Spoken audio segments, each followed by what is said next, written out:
kan bicaranya juga nggak yang teriak-teriak gitu ya, tapi Nggak bisa dengan nada saling, tinggi ya? betul, nggak dengan nada tinggi, dan juga bisa saling mengulangi. Jadi kayak misalnya itu kita namakan paraphrasing gitu. Jadi misalnya gini, apa namanya, Mas, aku nggak suka deh kalau misalnya kamu menaruh gelas itu sembarangan gitu. Suami bisa mengulangi dengan oke, kalau kamu nggak suka aku menaruh gelas di sini, lalu menurut kamu aku taruh di mana gitu. Itu jadi kan ada sedikit pengulangan tapi dengan pesan yang berbeda. Nah, itu nanti ibu komunikasikan gitu ya, dan ibu pastikan bahwa gimana Bu, maunya itu seperti apa, juga punya kesepakatan dengan suami. Wah, sangat menarik, dan sepertinya di ujung sana juga masih ada penelpon berikutnya. Halo, selamat pagi. Pagi, Ya, dengan siapa Ibu? dengan Ibu Liz. Baik Ibu, silakan Ibu, ada yang langsung ingin disampaikan kepada Mbak Nina? Gimana Bu? Sebenarnya ingin tanya, tadi masih berhubungan dengan yang 3 hati, tapi sebenarnya masih ada sangkutnya dengan ini ya. Iya, gimana Ibu? Boleh. Begini Bu, saya punya anak ya, yang berpacaran dengan 2 beda keyakinan loh gitu. Emang kita sudah arahkan, kayak sepertinya sih dari kedua orang tua nggak merestuin, cuman anak-anak ini masih saja berhubungan begitu. Jadi kita bagaimana, pasti orang tua menginginkan masing-masing pastinya ya.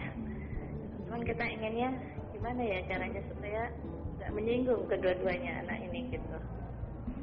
Oke, usia dari anak Ibu berapa? Boleh tahu? Kayaknya kalau anak saya sih 30. Sebenarnya pasangannya juga sama karena mereka teman dari SD begitu.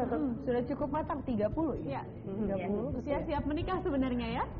Sebenarnya cuman ya sepertinya mereka masing-masing bertahan, tapi masing-masing bertahan dengan keyakinan, tapi masing-masing juga masih bertahan dengan hubungan mereka gitu Bu. Baik.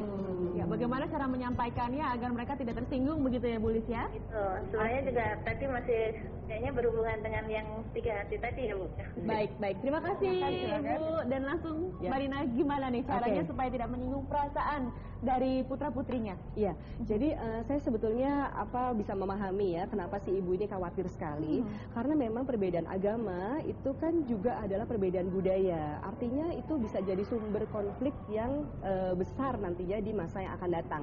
Bukan hanya di dalam keluarga kecil itu, tapi juga di keluarga yang lebih besar lagi. Nah, untuk mengkomunikasikan kepada si anak yang 30 tahun ini Bu, kayaknya memang nggak mungkin dengan marah-marah pastinya, tapi coba dengan diskusi. Diskusi ini coba ibu utamakan banyak bertanya kepada si anak, apa sih hal-hal yang positif dari pasangannya. Nah, mungkin dengan seperti itu ibu juga jadi lebih mengerti si anak apa sih sebetulnya yang dia cari dari pasangan, dan juga ibu bisa mempertanyakan lagi apakah memang hal seperti itu yang dia butuhkan untuk nantinya dia membentuk sebuah keluarga yang bahagia. Karena kita kan juga bisa memberikan pertimbangan yang lain. Jangan lupa bahwa masalah itu bukan hanya antara kalian berdua, tapi nantinya juga dari keluarga yang lebih besar. Baik. Complicated sekali ya. Betul. Nanti akan kita bahas lebih mendetail lagi, tapi yang pasti harus dibedakan antara toleransi dan juga berkorban, itu beda-beda tipis ya. Seperti apa nanti pembahasannya juga kita ingatkan jangan kemana-mana, tetap di Healthy Life.